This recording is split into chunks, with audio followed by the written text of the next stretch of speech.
Bonjour, Christian Brodag.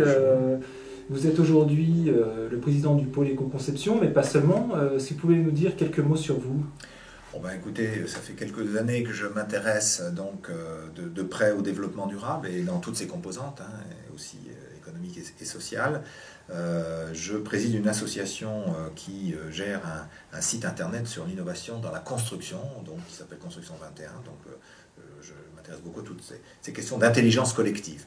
Et puis donc effectivement, je préside le pôle éco-conception, hein, qui est donc un pôle d'ampleur nationale et aussi avec beaucoup de relations internationales, qui développe les outils, les informations pour accompagner notamment les PME dans l'éco-conception, et avec un certain nombre de partenaires, de centres relais. Aujourd'hui, Christian Brodag, vous observez depuis de nombreuses années l'évolution de ces pratiques de développement durable, d'éco-conception, qu'on appelle maintenant de plus en plus éco-innovation. Comment vous analysez un petit peu l'évolution de l'intégration de l'environnement dans ces processus de développement de produits depuis les années 90 à nos jours?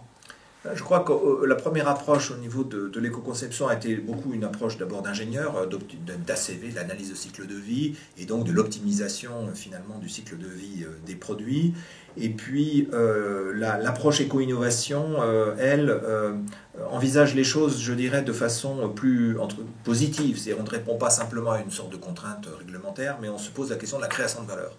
C'est-à-dire qu'on va réenvisager l'environnement comme étant aussi un prétexte à créer de la valeur intrinsèque sur le produit, à créer de la valeur pour des parties prenantes. Donc on est dans une logique beaucoup plus ouverte. Et ça rejoint en fait un mouvement très clair au niveau de l'innovation, où on va aujourd'hui vers des innovations participatives, vers des innovations qui prennent en compte aussi la réglementation comme un facteur d'innovation et pas comme une contrainte. Donc dans un renversement qu'on observe sur tous les types de produits, la génération Internet, etc., nous a montré des tas de modèles coopératifs autour de la création de valeur dans l'information.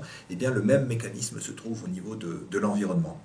Et donc aujourd'hui, la question de la conception des produits, mais aussi des services, parce qu'on se rend compte aussi qu'on ne peut plus envisager que le produit sans voir les services qu'il donne réellement, et c'est l'optimisation du service qu'il faut regarder, et il y a même des modèles économiques donc, qui vont vers la servicisation, c'est-à-dire là où on vendait des produits, de vendre des services, et ce qui permet effectivement d'optimiser à la fois l'équation économique, mais aussi l'équation environnementale. Donc on a vraiment ce changement de perspective. Et d'ailleurs, nous avons entamé, par exemple, au pôle, toute une étude aujourd'hui sur l'éco-conception de services, en regardant la question, effectivement, du service en tant que tel, qui nécessite aussi des approches d'éco-conception. Alors là, on s'éloigne un peu de l'approche purement ingénieur, cycle de vie des produits. Donc il faut développer de nouveaux modèles, de nouvelles façons d'approcher ces questions-là, et aussi de travailler différemment avec les acteurs. Alors je crois savoir que non seulement au pôle éco-conception, vous travaillez sur l'aspect environnemental, dans le développement des produits pour créer de la valeur et davantage concurrentiel, comme vous venez de l'expliquer, mais j'ai cru comprendre qu'il y avait une intégration de la responsabilité sociétale des entreprises qui essayait de s'introduire au fur et à mesure dans les produits et dans leur conception. Oui, parce que effectivement, alors il y a plusieurs mouvements. D'abord, il y a le mouvement général du développement durable, où on dit on regarde l'environnement, mais on regarde aussi l'économique et le social. Et donc, effectivement, il y a cette responsabilité sociétale vue comme un moyen d'aller vers le développement durable. On a déjà une première approche. La deuxième approche, c'est celle qui est partie sur l'entreprise en matière de responsabilité sociétale, donc vue au début comme un système de management, comme un système d'organisation de l'organisation de l'entreprise elle-même, mais finalement on se rend compte que pour que l'engagement de l'entreprise en matière de responsabilité sociétale soit valorisé par le marché, mais il faut se poser le problème de l'intégration justement des critères économiques et sociaux et environnementaux dans les produits et services. C'est-à-dire que c'est là où on va le valoriser sur le marché que ça a du sens de s'engager en matière de responsabilité sociétale. Donc il y a des approches aujourd'hui qui se développent, de dire, mais finalement, c'est lors du marché, lors des offres de produits et de services, que vont se valoriser finalement les engagements en matière de responsabilité sociétale. Or, cela tombe bien, c'est que les grands acheteurs, et je pense les acheteurs publics d'un côté, mais aussi les acheteurs privés, mettent des clauses environnementales et sociales dans les marchés. Donc la vraie question aujourd'hui, c'est comment on permet aux entreprises de positionner des produits éco-sociaux conçus sur les marchés, des produits ou des services sur les marchés, et de rencontrer ainsi cette offre émergente d'achat durable que font de plus en plus les grandes entreprises ou les pouvoirs publics à travers la politique des achats publics. On comprend bien que par ces aspects-là, on sort du champ purement français. On a bien compris que le pôle éco-conception était le premier centre de ressources en éco-conception au niveau national. Mais comment se confronter au niveau international? Comment le pôle éco-conception aujourd'hui travaille justement pour comprendre un peu ces enjeux des différents produits dans les chaînes de valeur, etc. Alors, cette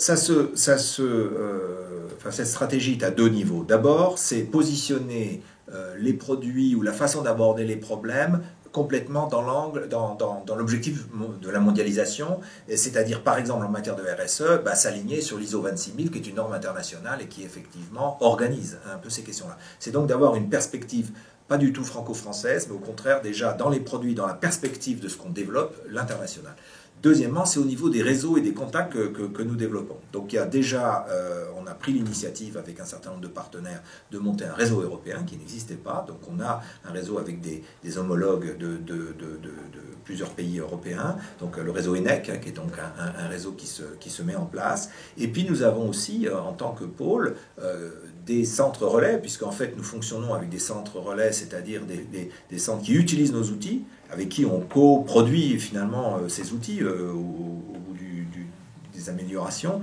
Mais on n'a donc pas simplement des centres relais en France, nous en avons donc en Belgique, au Canada, on a des contacts en Colombie, enfin on est en train de s'étendre au niveau international à travers un modèle assez original qui est celui d'un centre de production d'outils et de méthodes et de partage avec un certain nombre d'acteurs qui eux sont au contact des entreprises sur le terrain, parce que finalement pour faire commencer je dirais les PME à embrayer sur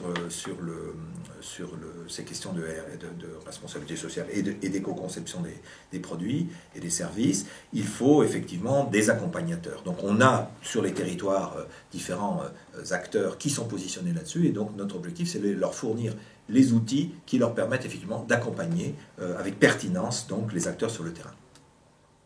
Alors, est-ce qu'on pourrait qualifier le pôle éco-conception comme étant un centre de compétences, de connaissances sur l'éco-socio-innovation?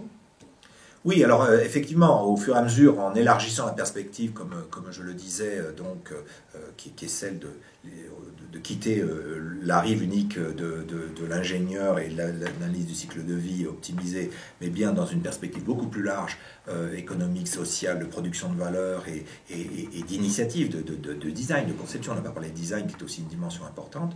Effectivement, le pôle est un élément dynamique sur cette question-là. Alors, à la fois en développant des outils, des méthodes, en faisant diffuser un certain nombre d'informations à travers son bulletin, à travers un centre de ressources, de réponse à des appels au téléphone, etc. Enfin, il y a une mobilisation de compétences. Et puis, comme je le disais aussi, deuxièmement, avec nos partenaires, donc Centre Relais, et nous sommes à la recherche, effectivement, encore vraiment auprès de tous les acteurs qui accompagnent aujourd'hui les entreprises, qu'ils nous rejoignent et qu'on puisse effectivement leur fournir les outils pertinents pour aller dans ce sens-là de la création de valeur on parle aussi dans d'autres milieux de transition écologique, transition énergétique. Enfin, on est aujourd'hui dans un monde en transition, un monde qui doit innover et il faut doter le tissu économique de ces outils d'innovation et c'est la vocation du pôle.